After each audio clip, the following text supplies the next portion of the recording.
Hello, ça faisait assez longtemps que je voulais faire une vidéo sur mes DVD et Blu-ray de ma collection. Sauf que tout simplement que je ne pouvais pas faire en une seule vidéo. Du coup, j'ai décidé de couper ça en plusieurs parties. Et pour cette première partie, j'ai décidé de commencer avec les films francophones. Par film francophone, je parle des films donc tournés en français. On commence avec les comédies, en commençant par du coup le Nicky Larson et le parfum de Cupidon de Philippe Lachaud. Cette édition, c'est une édition simple. Elle a juste un carton, un étui cartonné, mais elle n'a rien de spécial cette édition.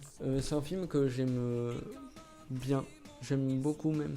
C'est largement le meilleur pour moi de Lachaud, même si Babysitting était très bien. Philippe Lachaud, juste le problème, certes c'est un excellent réalisateur, mais il ne sait pas écrire de dialogue. C'est surtout ça le problème. Sinon, j'aime beaucoup ses films parce que il sait quand même diriger ses acteurs. Sur le cas de Nicky Larson, c'est une adaptation vraiment très très bonne, je trouve. Ça respecte vraiment le matériau d'origine. Après, j'ai le Dîner de con. J'adore ce film, c'est l'une de mes comédies française préférée. Je trouve que le casting est excellent. Il a assez bien vieilli, je trouve, ce film. On continue avec le Sur la piste du marsupilami de Alain Chabat. Je sens que ça va aller très vite en fait cette vidéo parce que là c'est des éditions simples que j'ai pas grand chose à montrer. Ce marsupilami que j'ai beaucoup aimé, on n'a jamais eu une aussi belle CGI sur un film français encore à le jour selon moi. La CGI du marsupilami est juste folle. Malgré que je n'aime pas la BD d'origine du marsupilami, je trouve que ce film est vraiment très très bon. Le casting est incroyablement bien choisi et c'est vraiment drôle. C'est vraiment très drôle. Alors, pas à la hauteur d'un Mission Cléopâtre. Je préfère même la série Astérix et Obélix, Le combat des dieux, qu'il a fait il y a quelques années. Mais j'ai beaucoup aimé ce marsupilami. Alors celui-là j'ai hésité à le mettre soit dans comédie soit dans les drames. Du coup je le mets entre les deux. Voilà pour faire la transition. Les choristes de Baratier, un de mes films français préférés. J'adore ce film. Je l'ai vu il y a quelques années maintenant. Je l'ai pas revu depuis. Mais j'ai un excellent souvenir de ce film. Je trouve que vraiment il est entre une mélancolie et à la fois il y a vraiment un humour qui est vraiment très drôle dans ce film, qui est vraiment bien foutu. Contrairement à la suite de la filmographie de Baratier, qui de ce que j'ai vu de ce qu'il a fait après, ça n'a jamais été à la hauteur de Les choristes, surtout le dernier qu'il a fait, Les enfants de la résistance. On continue avec le film de Paul Verhoeven, Benedetta. Je l'ai vu il y a pas longtemps, j'ai adoré, ça marche vraiment bien, le mélange entre du film de genre, mais à la fois film un peu historique. C'est vraiment du pur Paul Verhoeven dans la provocation, dans la critique de la religion, évidemment le traitement du sujet du sexe, évidemment, qui est constant dans ces films. Et ce Benedetta, je suis très content de l'avoir trouvé, je l'ai trouvé il n'y a pas longtemps. Et franchement, j'aime beaucoup ce film. Là, encore une fois, c'est une édition simple. Très très bon film, assez sous-estimé de sa carrière, je trouve. Ce film, j'en ai déjà parlé, vu que c'était la première vidéo que j'avais faite sur Instagram. Cléo de 5 à 7. Alors, cette édition est... En réalité, il n'y a pas que Cléo. Il y a aussi Daguerreotype que je n'ai pas vu. Mais en fait, il y a plein de trucs. Il y a plusieurs courts-métrages à l'intérieur. Mais principalement, ce qui m'intéressait, c'était Cléo de 5 à 7. C'est une très belle édition avec les dessins de Sampé. Donc, ça s'ouvre comme ça. Hop. Avec les deux DVD juste ici. Il y a un petit carnet de dessins de Sampé. Ça se déplie à l'horizontale. Hop. Ça se déplie comme ça. Il y a... Je vais essayer de montrer un peu les dessins. C'est compliqué de montrer. Là. C'est plusieurs dessins voilà, de plusieurs scènes du film. Je trouve vraiment très belle cette édition. Surtout que c'est un excellent film.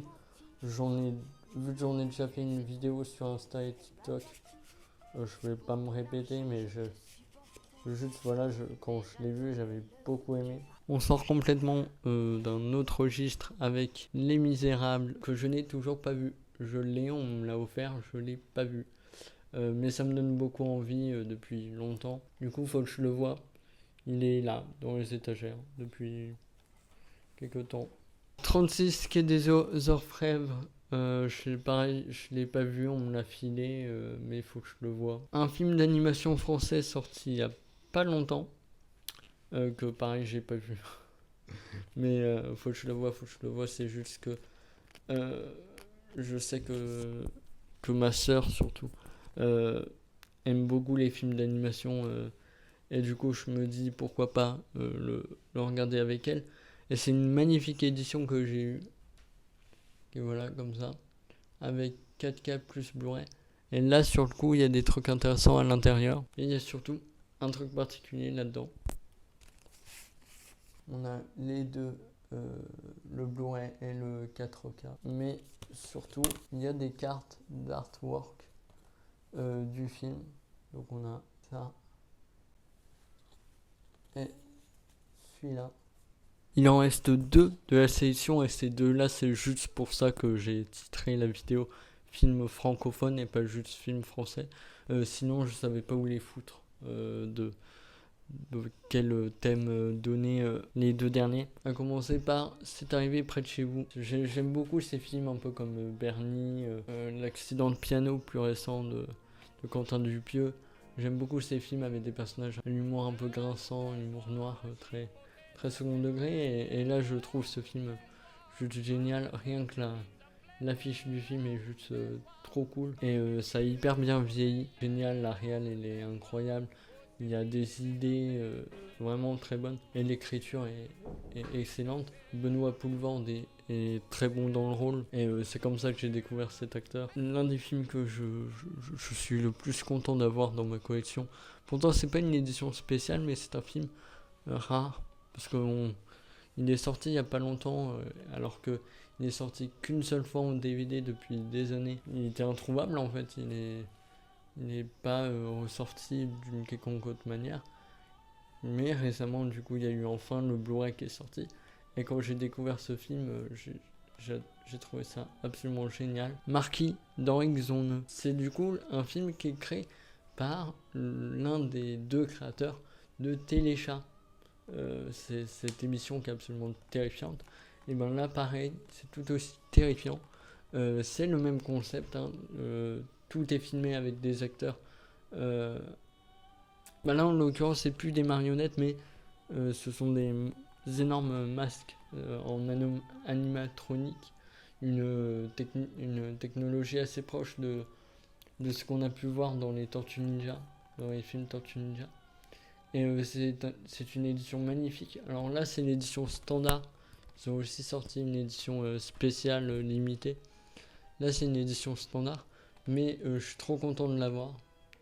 L'affiche est comme ça. C'est pas l'affiche originale d'époque. Elle a été dessinée pour l'occasion. Et c'est un film qui, du coup, s'inspire de la vie du Marquis de Sade. C'est n'importe quoi ce film. C'est vraiment n'importe quoi, c'est complètement absurde, c'est de l'humour absurde. Et je vais quand même montrer l'intérieur du coup. À l'intérieur, on a le CD comme ça. Voilà, avec le homard qui est une énorme ref dans le film. De l'autre côté de la jaquette, en fait, c'est... Voilà, on peut mettre l'affiche originale à la place. On peut retourner. Du coup, on a droit quand même à l'affiche qui avait été faite à l'époque, qui est aussi très belle. Et ce film est juste génial. Vraiment, ça vaut vraiment le coup de le voir. C'est tout pour les films français de ma collection.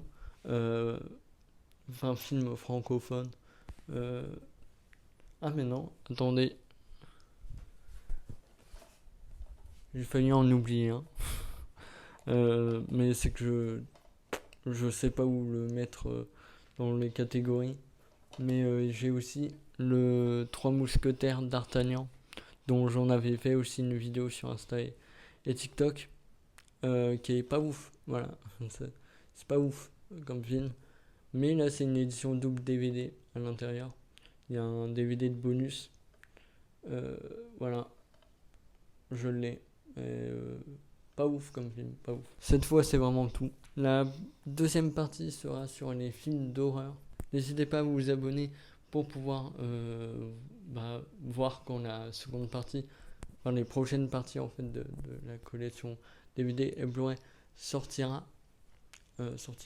Likez la vidéo si ça vous a plu et on se voit du coup pour la prochaine partie de la collection.